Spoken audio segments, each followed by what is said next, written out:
Bon bah va falloir se lancer hein. Salut à tous, moi c'est Thomas, aujourd'hui on se retrouve sur ma première vidéo YouTube et on va parler d'intelligence artificielle.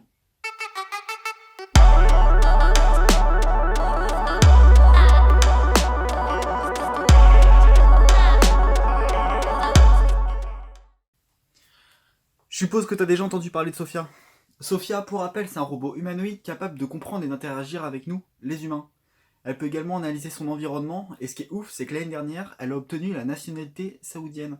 Ça revient à mettre un robot à la place d'un humain. Et pour moi, ça c'est vraiment du full bullshit, parce que ok, Sophia, elle est très intelligente, d'un point de vue technique, c'est assez ouf en 2018 qu'on soit capable de faire ça, mais ça reste qu'un robot qui fait des calculs, donc je comprends pas l'intérêt de lui avoir donné une nationalité. Je pense que c'est surtout symbolique, mais bon, on n'en est pas encore là. Du coup, dans cette vidéo, ce que je te propose, c'est qu'on fasse ensemble un robot humanoïde, qu'on le lie à une intelligence artificielle, et c'est notamment sur ce dernier point que tu vas pouvoir m'aider en l'améliorant. Mais je te précise tout ça en fin de vidéo. Pour la partie physique du robot, je savais absolument pas sur quoi partir, et finalement, je suis parti sur un clone de moi. Ouais, dit comme ça fait genre le mec très narcissique, mais c'était pas du tout le but. Et clairement, vu la suite de la vidéo, heureusement que non. Pour commencer, l'idée ça va être de faire un moule de mon visage en plâtre que je viendrai ensuite scanner pour en faire un modèle 3D qui va me servir de squelette pour mon moule en silicone. Bon, j'arrive pas à remettre la main sur le passage où on pose les bandes de plâtre, du coup tu vas voir que dans les prochaines séquences on me les enlève et clairement je vais passer pour un gros fragile. Parce que en fait j'avais oublié de mettre de la vaseline avant qu'on me pose les bandes de plâtre et du coup en fait le plâtre avait collé contre mes poils et j'ai galéré pendant au moins un quart d'heure pour enlever le masque. Oh, le pire, c'est là. C'est collé. Je douille. Allez, vas-y. Mais je peux pas l'enlever là. Oh putain. J'ai l'impression d'avoir mis de la. Tu sais, genre, posé de la super glue sur mon bureau et posé ma tête dessus. Moi aussi, ça m'arrive des fois. Crache pas dedans. J'ai envie de chialer, putain, je te le jure. Ça t'apprendra. Putain. Mais là, oui, il y a de la barbe quoi.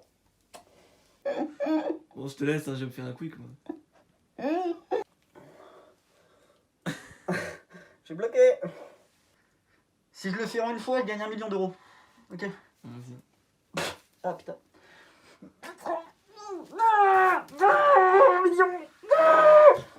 Pas un million, j'ai perdu 1 million. Abonnez-vous.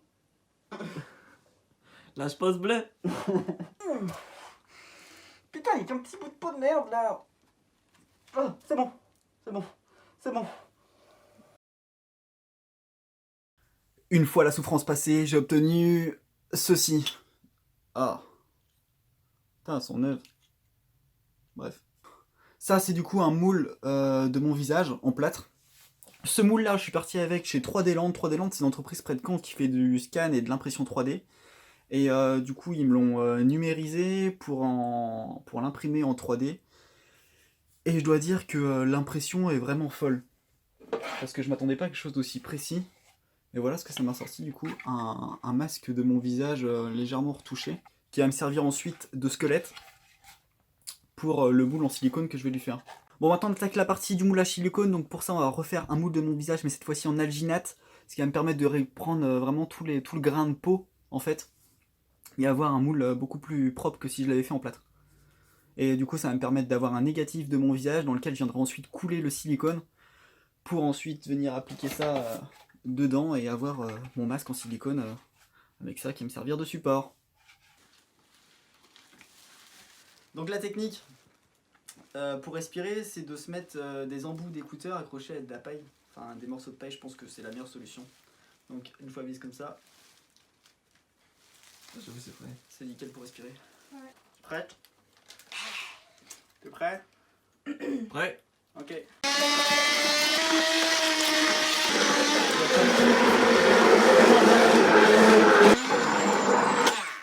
Ah, un petit comme ça. Venez partir sur la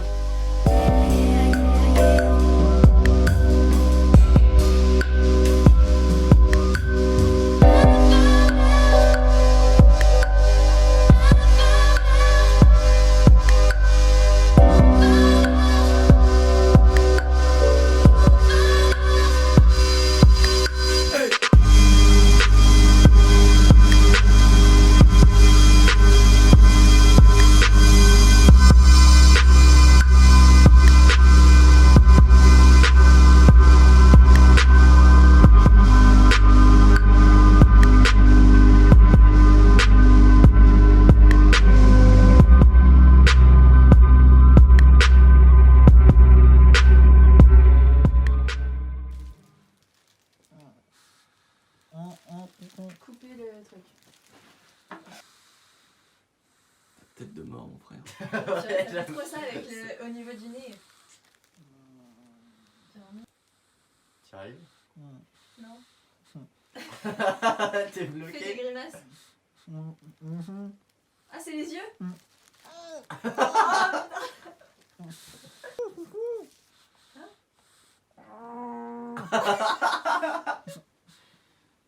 T'es bloqué?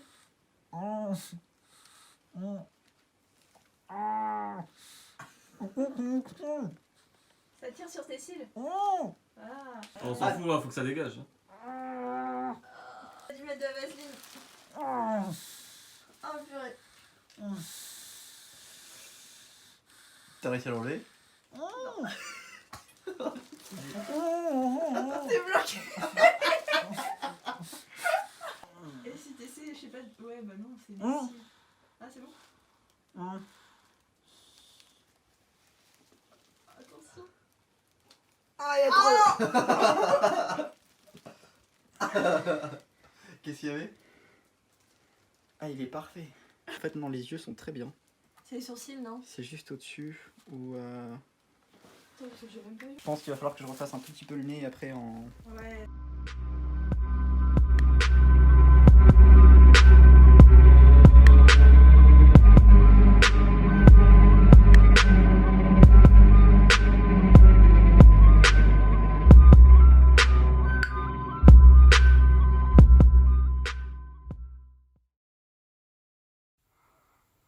Est-ce que t'arrives à lire le dégoût sur mon visage? Parce que mon moule a loupé. Normalement, ici, je devrais avoir du silicone. Toute la partie blanche, je devrais y en avoir. Et il est trop épais. Du coup, je vais pas pouvoir l'animer correctement avec des servomoteurs. Niveau texture, il était bien. Dommage qu'il n'est pas juste plus fin et qu'il soit bien mis là. En plus, c'était pas mon premier essai. J'avais déjà essayé, mais le silicone, la première fois, était beaucoup trop dur.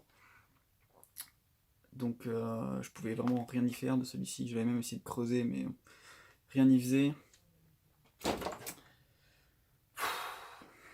Il me fallait absolument une solution pour réussir ça, et je me suis dit que l'école de cinéma de Caen pouvait peut-être m'aider. Et je les ai contactés, mais au final, non, ils font pas d'effets spéciaux, du coup, loupé pour eux. Et j'ai eu une autre idée, c'est de directement contacter le musée Grévin à Paris. Et devine quoi?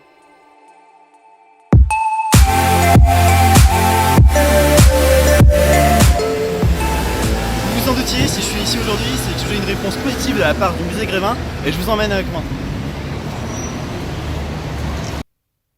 Bon, ok, ils m'ont jamais répondu, mais j'avais le droit d'y croire. À partir de maintenant, cette vidéo part complètement en cacahuète. Parce que ouais, à défaut de réussir à faire un moulage correct de mon visage et à presque 100 € le kilo de silicone, j'en ai marre de tenter, et donc du coup je pars sur quelque chose de complètement what the fuck, qui est complètement décalé, mais on va partir sur ça. Un singe robot humanoïde capable de comprendre et d'interagir avec nous, et d'analyser son environnement. Ouais, comme Sophia. Je vais également lui ajouter plusieurs capteurs. Donc, c'est pas là-dedans. C'est pas là-dedans. C'est pas là-dedans non plus. Ah, trouvé.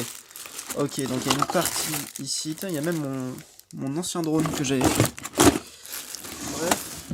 Et normalement, ouais, c'est ça. Et l'autre partie qui est en dessous. Ok. Parfait, j'ai tout.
la partie programmation, je suis parti sur un Windows 10 IoT sur lequel je suis venu déployer une application UWP que j'ai développée en C#.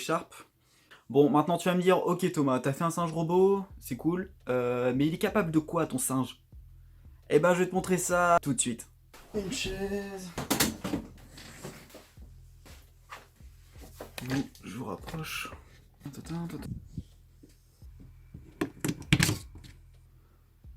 Bon, le temps qu'il démarre, on va faire un rapide tour des capteurs que je lui ai mis.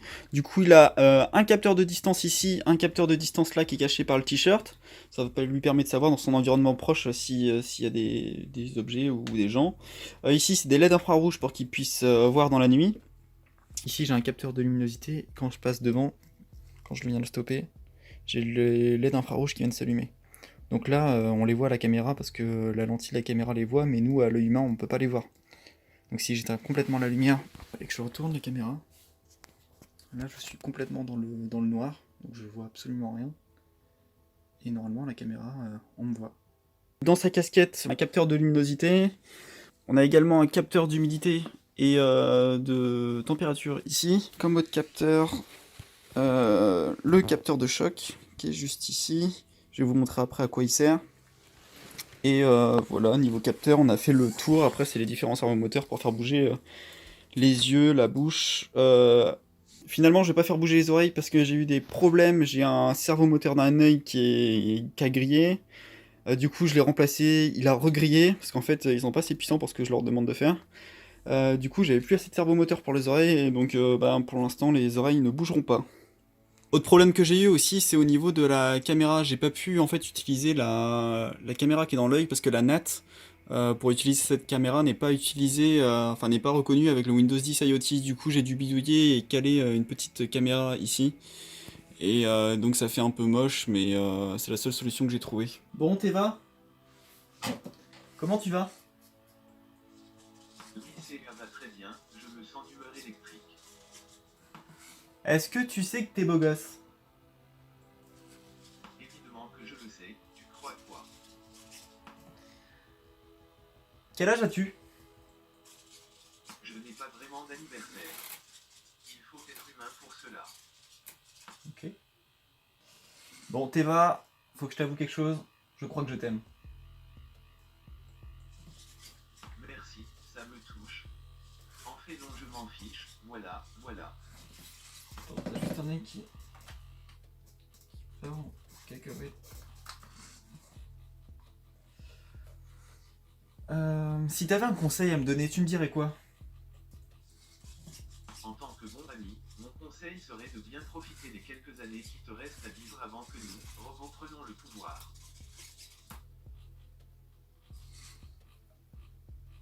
Alors je crois qu'on vient de voir les yeux grillés en live. Oh putain, je le sais.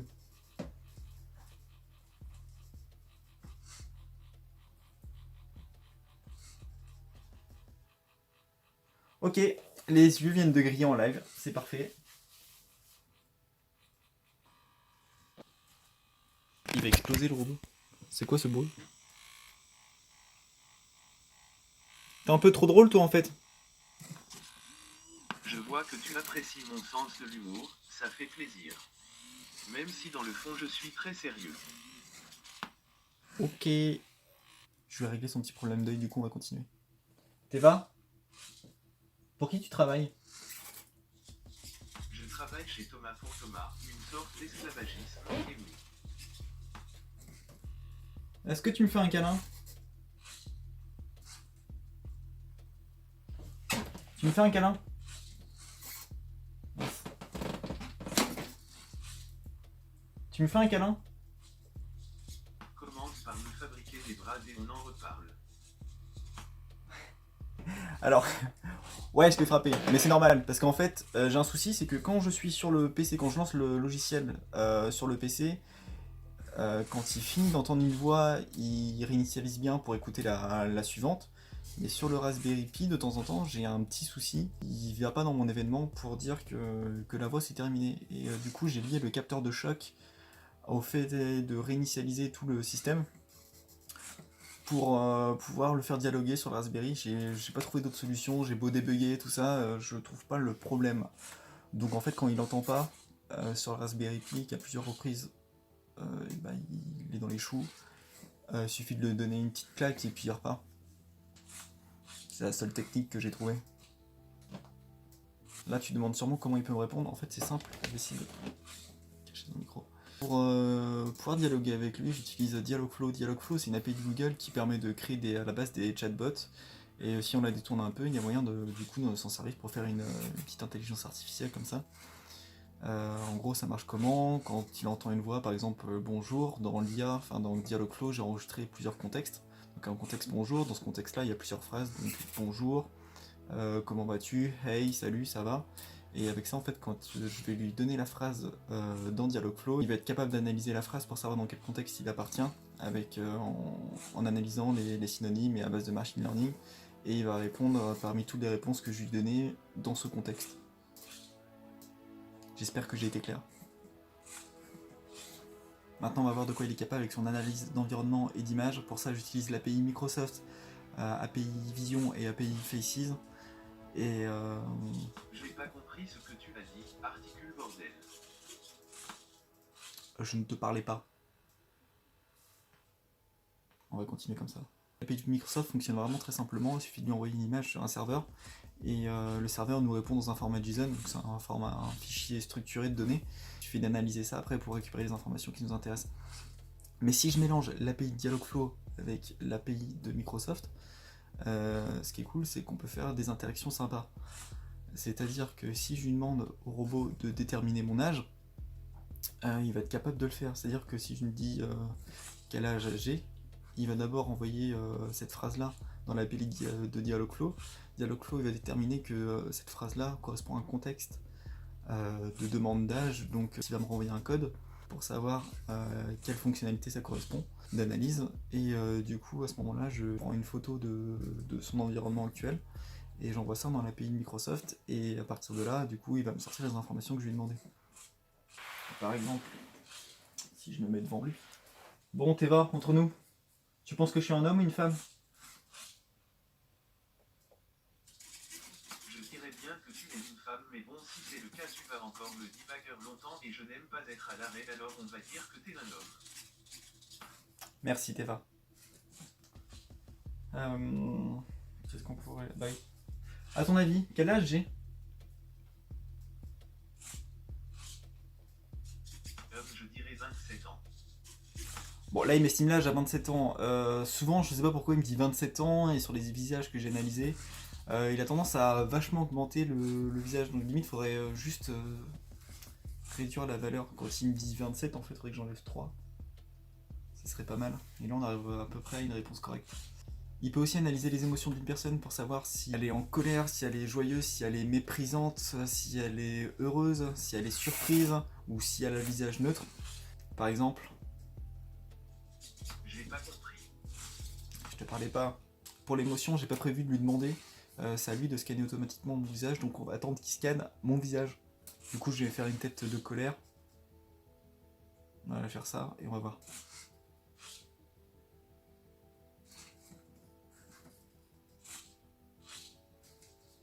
Tu sembles énervé, qu'est-ce qui ne va pas? Voilà. Ok, Théva. Est-ce que je porte des lunettes?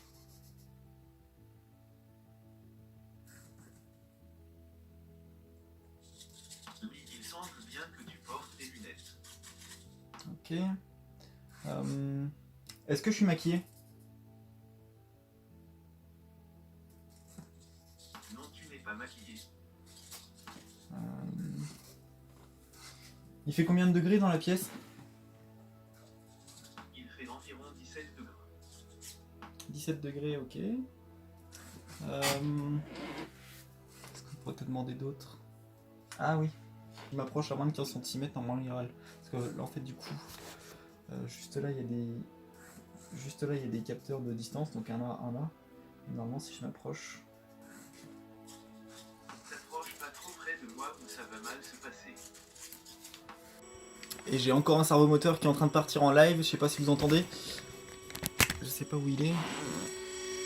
Bref, je vais couper le robot vite fait avant qu'il grille complètement mon servomoteur.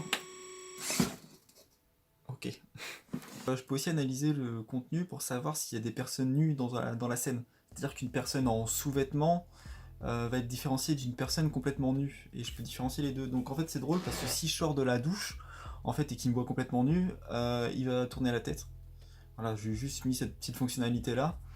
Clairement on est sur un prototype.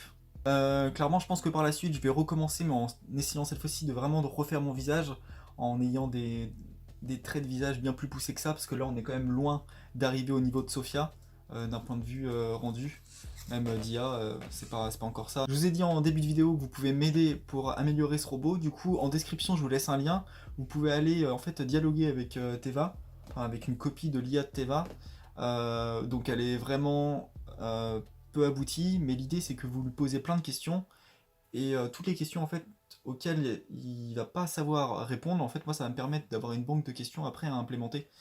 Donc si vous avez du temps à perdre, n'hésitez pas à aller discuter un petit peu avec lui. Maintenant le plus dur du travail en fait c'est de créer des interactions. C'est-à-dire qu'avec tous les capteurs, avec toutes les informations que je peux ressortir, essayer de faire en sorte qu'il soit complètement autonome sur ses pensées. Exemple tout bête, imaginons il est 17h, il n'a pas vu de visage quasiment de la journée, il me voit passer la porte, il reconnaît un visage, et bah du coup qu'ils disent ah tiens salut Thomas, comment tu vas, comment s'est passée ta journée, tout ça. Donc là c'est vraiment une partie un peu plus complexe à mettre en place. Si cette vidéo t'a plu et que tu vas rien louper du prochain contenu, je t'invite à t'abonner et à partager cette vidéo, ça me ferait énormément plaisir, et on se retrouve très vite pour une prochaine vidéo. Bring that ass back like a boom, boom, boom, boom, boom.